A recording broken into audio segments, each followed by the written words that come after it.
Hey there friends. So I have learned a lot of bad habits in my poi spinning over the years. That'll happen when you teach yourself, and goodness only knows I'm not the only one. But in particular, I think that a lot of the bad habits I picked up revolved around poi flowers. A lot of times they're more complicated than we think they are, and creating good form with them takes a lot of intensive and long-term work. So I want to save you some of the work that I had to do and share with you some of my best tips in this video.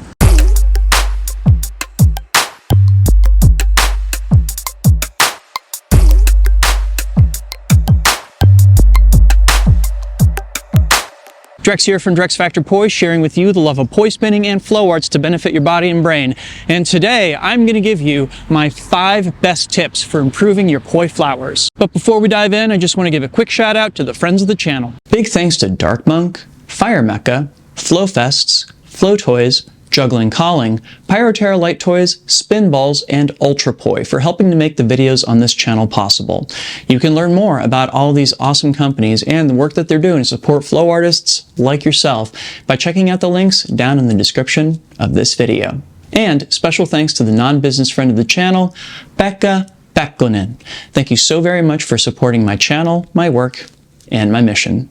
Couldn't have asked for better weather. I've been cooped up inside all day because it has been raining hard. I guess those April showers decided to hit DC right on the 1st. But we're here to talk flowers, so let's focus on those. Poi flowers are complex curves made up of 2 objects that are spinning around in space, one around the other. These curves can be very broad and wide, with lobes that face inward towards the performer, or sharper and more narrow, with the lobes facing outwards away from the performer. And of course, there's the whole issue of timing and direction. Are the poi and hands moving in the same direction, opposite directions, and how are they phased related to each other? So there's a lot of ground that we could explore here, but in particular, I want to single out 5 mistakes that I made as I was learning poi flowers that I see popping up in a lot of other people's work too. So let's go ahead and dive in. Tip number 1, explore volume. All right, so if you're like me, then not only are you self-taught with your poi, but also you don't have anything in your background that really made it so that your arms were used to extending as far as they can go in every direction.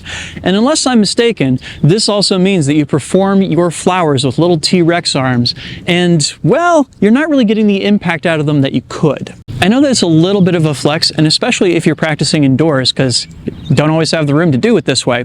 But if you can, really practice extending your arms out as far as you can in every direction as you're performing your flowers. Not this half-hearted business, but this big business. Eat up that space around you. The results are going to speak for themselves. You're going to go from flowers that are barely there to flowers that everybody can read, even from across the room. And more than likely, bigger arms is also going to mean that you're going to have to adjust something else about the way that you perform your flowers. Namely, where do those pesky petals go? Tip number 2, petal placement. So this one is a really common problem if you started off with poi tricks like weaves or butterflies, because they basically require your hands not to move around much, but at the same time, you do have to maintain a steady tempo with how fast the poi beats.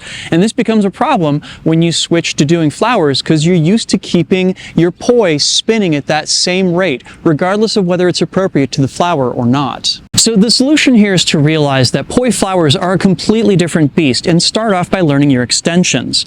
Namely, try moving your arms and poi around in big giant circles and then work to control the number of times that you actually spin the pois you're moving around. You can start off just by doing a single petal and then work your way up to doing 2 petals at opposite ends of that big extension circle, and then work your way up to doing 4 petals. Or if you really want to get exotic here, you can try doing 3 petals. It's totally up to you. Incidentally, the same thing is almost certainly true about your anti-spin flowers as well.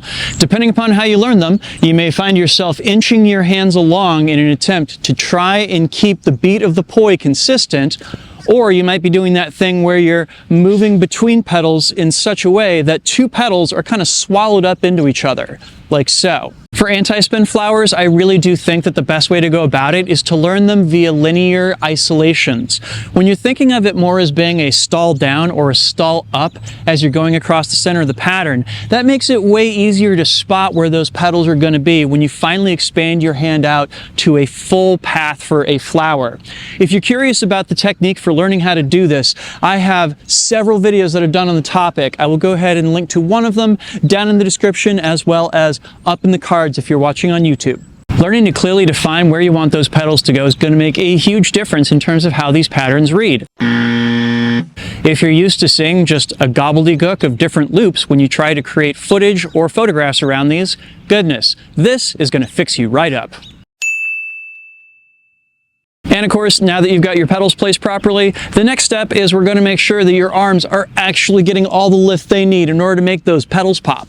Tip number 3, getting vertical. So I'll confess that I was really amazed when I first started to learn flowers just how much shoulder work there was in it. Like, it's not simply that thing that you can just move your hands around in teeny circles in front of you. You really have to make sure that your hands are getting above your head as you're performing each of those flowers.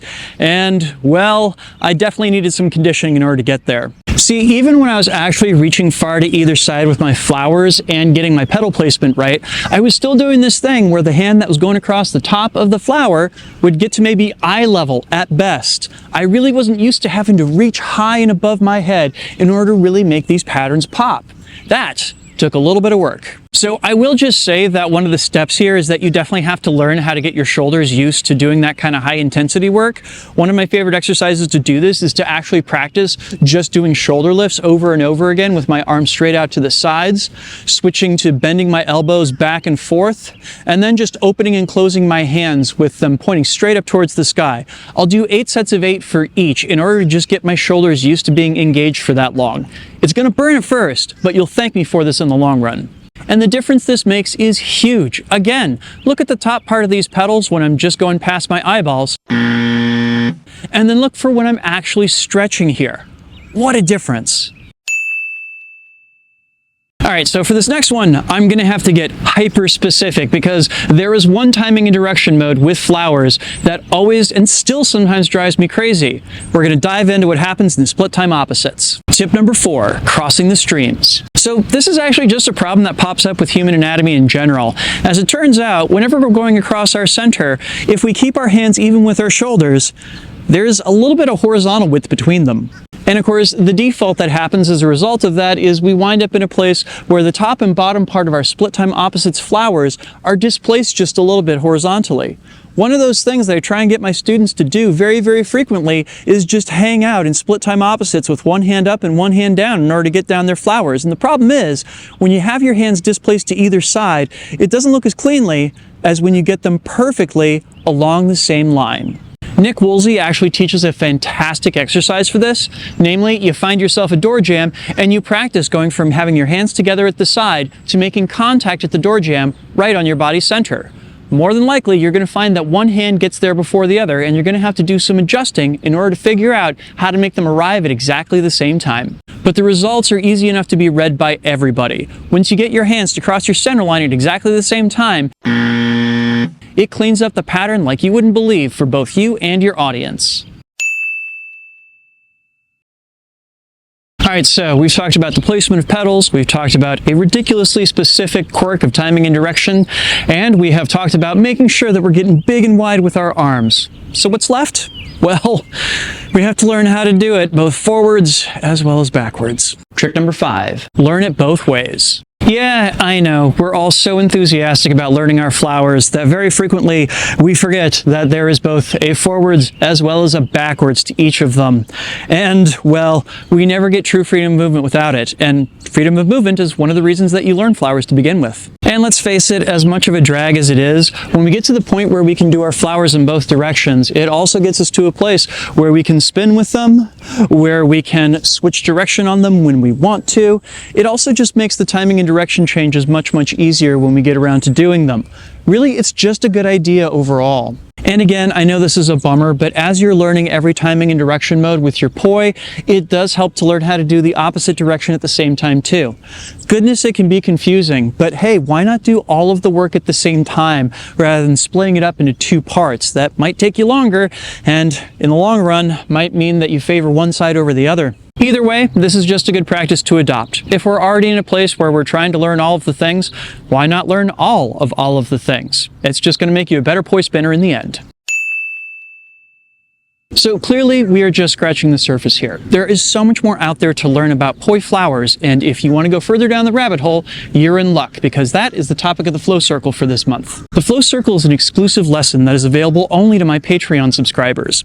This month we're covering flowers, specifically everything from arm exercises to get down every timing in direction mode in the easiest way for your shoulders, as well as an entire intensive on how to get down split time same direction flowers. If you're interested in checking that out, head on over to patreon.com/DrexFactorPoi and sign up. The first lesson is available now. What was your biggest struggle in learning Poi Flowers? Is it something that I mentioned on this list? Leave me a comment and let me know. Also be sure to like, share, and subscribe to help other people find this video and to help my channel grow.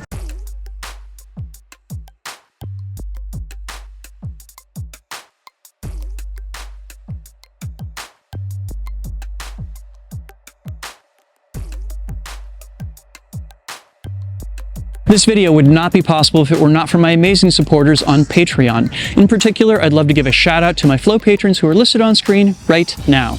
If you like the videos that I produce, there's an easy way to make sure that I get an opportunity to produce more of them.